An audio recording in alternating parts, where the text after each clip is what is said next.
Muy bien, buenos días a todos. En este miércoles 22 de julio vamos a dar inicio a un nuevo tema, siempre esperando que se encuentre muy bien desde casita y pues dispuesto a poder conocer y comprender un tema más. Bien, en este tema de las nuevas ideologías vamos a mencionar aspectos probables a causar, por ejemplo, un conflicto, una guerra, por qué no decirlo. En este caso vamos a mencionar también a partir de qué momento y claramente en el siglo XX es que se han dado nuevas ideas, nuevos pensamientos y de ahí surgen. Recuerde que obviamente no todos pensamos o vamos a tener la misma perspectiva a un tema en específico. Todos vamos a tener diferentes descontentos. Eso es relativo hasta cierto punto a cualquier tema en específico de la sociedad, por ejemplo, también. Es decir, que esto es lo que provoca a tener nuevas ideologías, tanto políticas y sociales.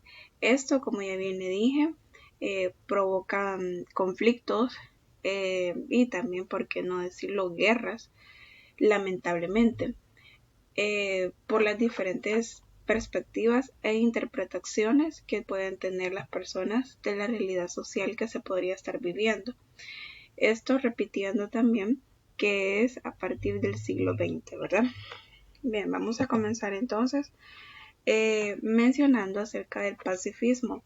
Esto acá he querido agregarles como un concepto de lo que define esto, pero con solo mencionar el concepto nosotros vamos a sobreentender que se trata pues de medidas que nos van a generar o nos van a llevar hacia el camino de la paz.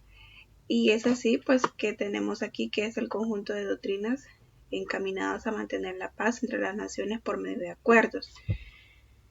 Vamos a mencionar brevemente quiénes son o quiénes fueron en aquel entonces los impulsadores a esta doctrina.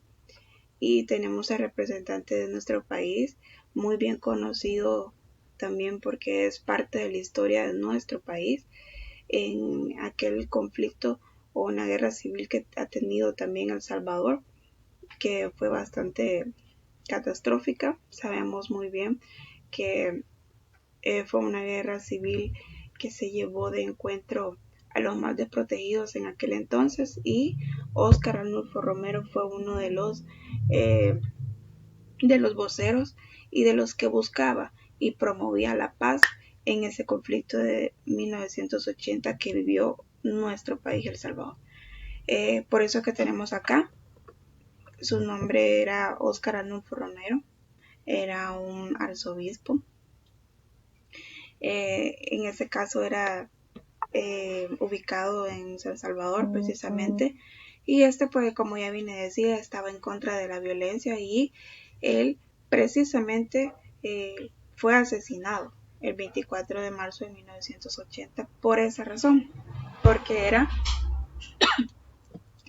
era un vocero y buscaba eh, proteger y luchar por los derechos de aquel entonces de la clase desprotegida.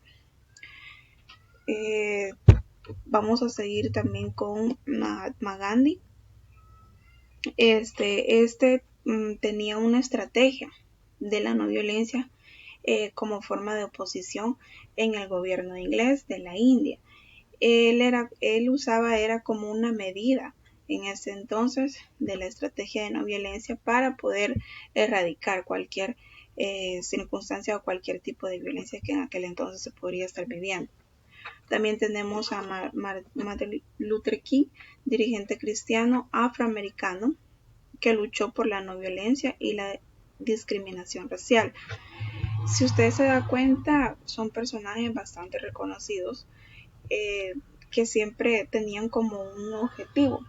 Cada uno de ellos se caracterizaba por un objetivo y pues porque estaban totalmente en contra de cualquier hecho de violencia o discriminación en aquel entonces que se comenzaba a vivir, y pues hasta la fecha se podría decir que no se ha erradicado en su totalidad, porque usted puede ver hechos aún de discriminación y pues es bastante conocido todavía en nuestro entorno. Entonces Martin Luther King era también que luchaba por la no violencia y por la discriminación racial, sobre todo porque era una persona dirigente, como aquí bien lo dice, cristiano afroamericano, y también fue asesinado en 1968.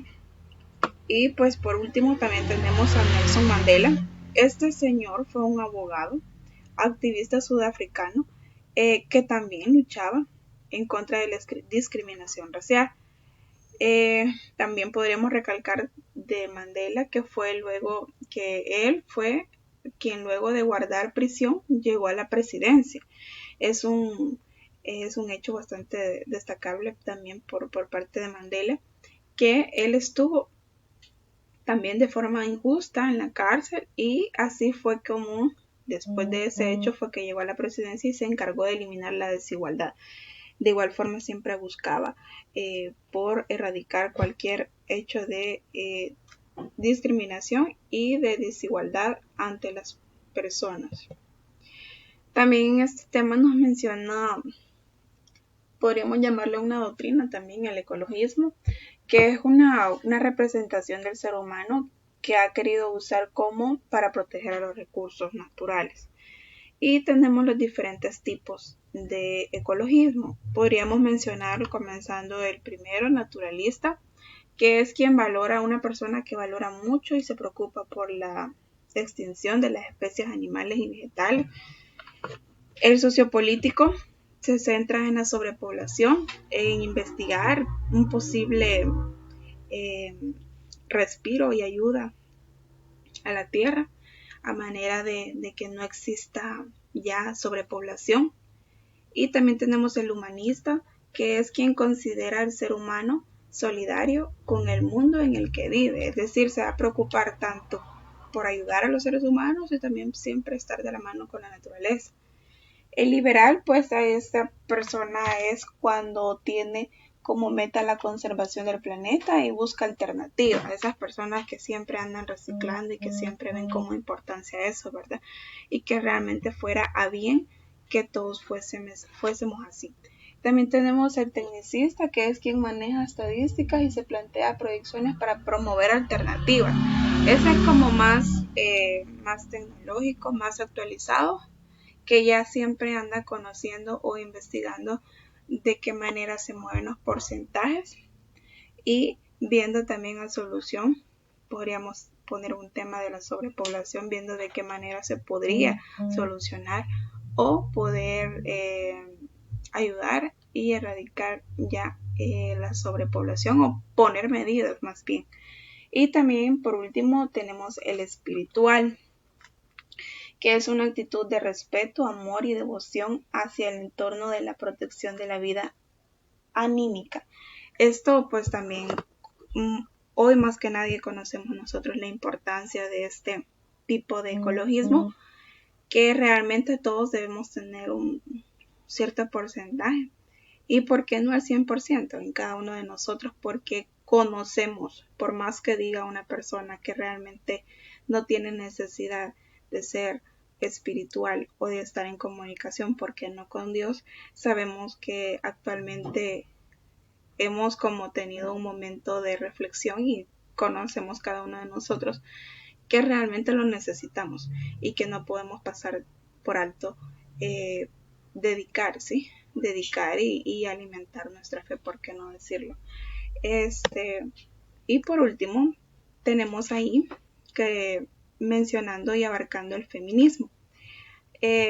Quizás en algunas o en cierta manera algunas veces lo usamos a mal, y es que entendemos que hay dos formas de feminismo, eso sí, pero quizás la principal en algunas ocasiones, como ya bien le decía, lo usamos lo usamos a mal, porque quizás es como querer poner la mujer sobre o por mejor o por más alto que el hombre, y en este caso quizás se buscó nada más o se usó o nació el feminismo nada más para poder tener una transformación y poder considerar a la mujer o poder ser parte la mujer también de la sociedad y no pues no solamente el hombre. Entonces, en algunas ocasiones, como ya bien lo decía, quizás lo usamos o lo empleamos mal, ese concepto, el feminismo, ¿sí?